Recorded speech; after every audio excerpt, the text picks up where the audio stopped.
என்ன சொல்றது, டிவி திறந்து நியூஸ் கேட்கறதுக்கே பயமா இருக்கு. எந்த மாதிரி நியூஸ் எந்த பக்கத்துல இருந்து வருது அப்படின்னு. இந்த நியூஸும் 2, 3 விஷயங்கள் கேள்விப்பட்டு எனக்கு ஒரு 4 நாளா சுத்தமா எனக்கு கண்ணை மூடியாச்சுன்னா இதான் மனசுல வருது. அந்த பொண்ணு ச்சே, ஏன் அது என் வீட்டு பொண்ணா இருந்தா அதெல்லாம் அப்படி நினைச்சு பார்க்கும்போது அவங்க அப்பா அம்மா இருக்கிற இடத்துல அந்த அப்பா அம்மா அந்த பையன் இருக்கிற இடத்துல நானாக இருந்தேன், என்னோட வீட்டுல இருக்கிறவங்களா இருந்தேன். இது அப்படியே மனசு போட்டு இது பண்ணிட்டு இருக்கேன். அதை விட என்ன வருத்தம்னா, ஒரு குழந்தையோட உயிர், அனிமல்ஸுக்கு இருக்கிற அந்த அந்த ஒரு அனிமல்ஸுக்காக போராடுறவங்களுக்கு இருக்கிற அந்த ஒரு மரியாதை கூட ஒரு மனிதனுடைய உயிருக்கு இல்லையா? என்ன இது, ஒரு கொடூரம் நடந்திருக்கு. அதை விட மனசுக்கு வருத்தமும் பயமும் கொடுக்கறது. என்ன ஸ்டெப் எடுத்துட்டு இருக்காங்க, எதுக்கு இவ்வளவு டிலே? அதுக்கு தகுந்த மாதிரி ப்ரூஃப் அது இதெல்லாம் கொடுத்துட்டு இருக்காங்க. என்ன செய்யணுமோ மற்ற ஊர்கள்ல எல்லாம் மற்ற கண்ட்ரீஸ்ல எல்லாம் பண்ற மாதிரி கடுமையான தண்டனை உடனே கொடுத்தாதானங்கள் இந்த மாதிரி விஷயங்கள் நடக்காம இருக்கும்.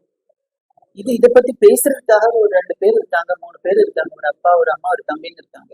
இது எந்த வசதியுமே இல்லாம, எந்தவித சப்போர்ட்டும் இல்லாம, யாருமே இல்லாம, ஐயோ நான் வெளியே சொன்னா அவங்க எங்களை அப்படி பண்ணிடுவாங்களே இப்படி பண்ணிடுவாங்களே, எத்தனை ஏழைகள், எத்தனை எத்தனை பெண் குழந்தைங்களோட அப்பா அம்மா சகோதரர்கள் இருக்கிறாங்க.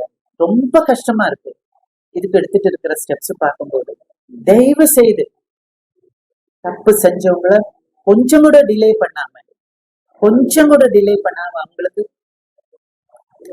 அவங்களுக்கு தேவையான பனிஷ்மெண்ட் கொடுக்கும்போது தான் இன்னொரு உயிர் போகக்கூடாது.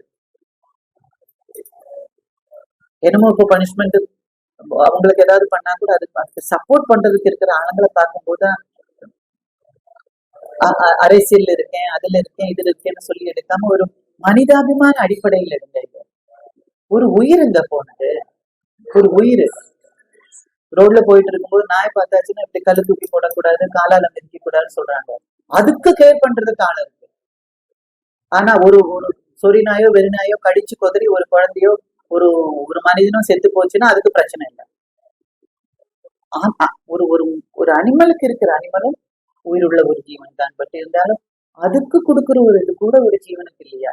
என்ன இது? ஏன் ஒவ்வொரு வாட்டி உங்க வீட்டுல ஒரு பொண்ணு இருந்தா, உங்க வீட்டுல ஒரு பையன் இருந்தா, உங்க வீட்டுல ஒரு தம்பி இருந்தா இப்படி கேட்டுக்கிட்டே இருக்கணுமா எல்லாரும்? நம்ம கையில அந்த பவர் இருக்கு, நம்ம கையில பனிஷ்மெண்ட் கொடுக்கறதுக்கு அந்த பவர் இருக்கு. எடுங்களேன், அந்த பவரை எடுத்து பனிஷ்மெண்ட் கொடுங்களேன். பனிஷ்மெண்ட் கொடுத்தா போன உயிரை திரும்ப வந்துருமா இந்த மாதிரி எல்லாம் கேட்க கூடாது. ஆனா பனிஷ்மெண்ட் கொடுத்தாதானே அந்த அப்பா அம்மாவுக்கும் உடன்பிறப்புக்கும் ஐயோ எங்க வீட்டுல நடந்தது இன்னொரு இடத்துல நடக்காம பாத்துக்கிறதுக்கு ஒரு வழி பிறந்திருக்குன்னா அவங்க இத்தனோண்டு ரிலீவ் ஆவாங்க. ரிலீவ் கூட கிடையாது, இன்னொரு ஜீவனுக்காக அவங்க ஒரு எதிர்பார்ப்பு வைப்பாங்க. எங்க சிஸ்டருக்கு இது நடந்ததுனால, இவ்வளவு கடினமான ஸ்டெப் இவங்க எடுத்ததுனால இன்னொரு குழந்தை இப்படி ஆகாது அப்படின்னு அவங்க மனசுக்குள்ள ஒரு சின்ன, எங்களால அது நடந்ததுன்ற ஒரு சின்ன ரிலீஃப் வரும். அதுக்கு கூட நம்ம ஊர்ல அது உரிமை இல்லையா? கஷ்டமா இருக்குங்க, கஷ்டமா இருக்கு, பயமா இருக்கு. வெளியே சொல்றது கூட அது ஒரு கேள்விக்குள்ள வைக்கிறாங்களா? இந்த விஷயத்த நீங்க வெளியே சொன்ன அப்ப உங்க வீட்டுல பண்ண நீங்க வாய மூடிக்கிட்டு சும்மா இருப்பீங்களோ அப்படின்னு நம்ம கேட்கிற அளவுக்கு கொண்டு போய் விடக்கூடாது. என்ன இது, மனசுல இருக்கிற விஷயத்த வெளியில சொன்னோம். எங்க கோயிலுக்கு போறதா சொல்லி ஒரு வண்டியில உட்காந்துட்டு அந்த கடைசி 5 நிமிஷம் அந்த பொண்ணோட மனசு, அந்த பொண்ணோட இதயத்துல அந்த விஷயங்கள் கொஞ்சம் யோசனை பண்ணி பார்த்துட்டு அந்த இடத்துல உங்க பொண்ணை வச்சு பாருங்க. அதுக்கப்புறம் வெளியில சொல்றீங்க அந்த மாதிரி இதெல்லாம் வராது. ஒருத்தரோட கண்ணீரை பார்த்து சந்தோஷப்படுறதுக்குன்னே நம்ம ஊர்ல சில ஆளுங்க இருக்காங்க, அதை வச்சு பிசினஸ் பண்றதுக்குன்னே சில பேர் இருக்காங்க. எனக்கு அதை விட இந்த நடந்த குடும்பைக்கு ஏன் எந்த ஸ்டெப்பும் உடனே எடுக்கல? அப்படியெல்லாம் ஒரு பவர் கிடைக்கிறாங்க. திருடியாச்சுன்னா 4 இடத்துல இப்படி கயிறு கட்டிட்டு பிடிச்சி இழுத்து கொலை பண்ணிடுறாங்க, கழுத்தை வெட்டுறாங்க. அந்த மாதிரி கொடூரமான பனிஷ்மெண்ட் கொடுத்தா தாங்க ஒரு உயிராவது நம்மளால காப்பாற்ற முடியும். அது நடக்கணும், அதுதான் என்னோட ஆசை. இதை தயவு செஞ்சு அவங்க அப்படி பண்ணாங்க, அவங்களுக்கு அப்படி இருக்காங்க, அந்த பொண்ணையே முதல்ல சொல்லி இருக்கலாமே. அதுக்கு நம்ம சொசைட்டியும் கொஞ்சம் பாருங்க. ஒரு பொண்ணு அப்படி போயிட்டு ஒரு வேளை திரும்பி வந்தாச்சுன்னா, அப்படி பண்ணாதடி, உங்க அப்பா அம்மாவுக்கு கெட்ட பேரு வரும்டி, அப்படி இப்படியே சொல்லி ஏன் உங்க பொண்ணு திரும்பி வந்துருச்சு இப்படின்னு சொல்லியே இது ஒரு டென்ஷன் அவங்க மனசுக்குள்ள வச்சு அதை பயந்துக்கிட்டு அதை மனசுல வச்சுக்கிட்டு தெரிஞ்சுக்கிட்டு அதை அப்படியே உள்ள அடக்கி அடக்கி அடக்கி இந்த மாதிரி ஒரு முடிவுக்கு வர்றது.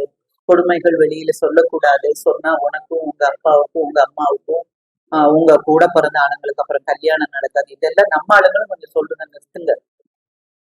நம்ம கிட்டயும் தப்பு இருக்கு. பட் இருந்தாலும் இந்த நடந்த கொடுமைக்கு ஸ்டெப் எடுக்காம இருக்கு, அதாவது தேவையான போதுமான ஸ்ட்ராங்கான ஸ்டெப் எடுக்காம இருக்குது ரொம்ப டிசப்பாயின்மெண்ட், ரொம்ப டிசப்பாயின்மெண்ட். இப்பெல்லாம் டிவி அந்த ரிமோட் கண்ட்ரோல் எடுத்துட்டு வேண்டாம்னு சொல்லி வைக்கிற அளவுக்கு போயிட்டு இருக்கு ஒவ்வொரு விஷயமும்.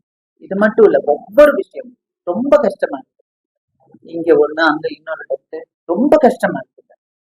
அது என்ன சொல்றது, இந்த இந்த வருத்தம் இந்த கோபம் எல்லாம் அம்மா இவங்க சொன்ன மாதிரி, அந்த பொண்ணோட அம்மா சொன்ன மாதிரி மனசுக்குள்ளேயே வச்சு கொழுக வேண்டியதா இருக்கு. வெரி பேட், ரொம்ப கஷ்டமா இருக்கு.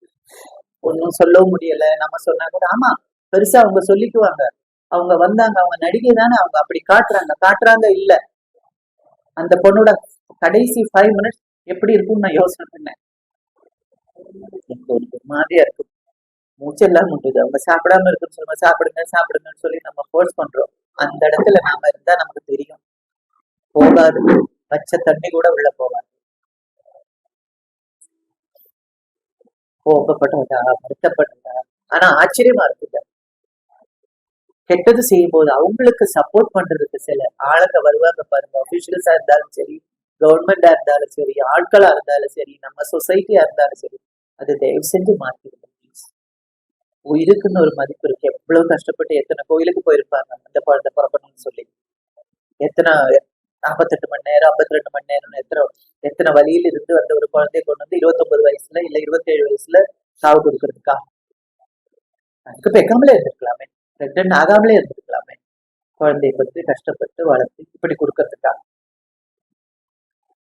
இங்க ஒண்ணு அங்க ஒரு பையன், எவ்வளவு கஷ்டப்பட்டு வளர்த்திருப்பாங்க அப்பா அம்மா. செஞ்சதுக்கு அப்புறம் நடந்ததுக்கு எந்த விட பலனும் இல்லைன்னு சொல்றதுதான் அவங்களுக்கு நடந்ததை விட மனசை கொள்றதே. எனக்கு கொள்ளி வைக்க வேண்டிய குழந்தைக்கு நான் கொள்ளி வைக்கிறேன்னு இது வேற அவங்களை கொண்டுட்டு இருக்கோம். செய்திகளை உடனுக்குடன் தெரிந்து கொள்ள கீழ்கண்ட கேபிள் மற்றும் டிடிஹெச் நெட்வொர்க்குகளில் எம்நாடு செய்தி தொலைக்காட்சியை காணுங்கள். பாதகம் செய்பவரை கண்டால் நாம் பயம் கொள்ளலாகாது பாப்பா. மோதி மிதித்துவிடு பாப்பா, அவர் முகத்தில் உமிழ்ந்துவிடு பாப்பா. அண்மை செய்திகளை உடனுக்குடன் தெரிந்து கொள்ள இணைந்திருங்கள் எம்நாடு தொலைக்காட்சியுடன்.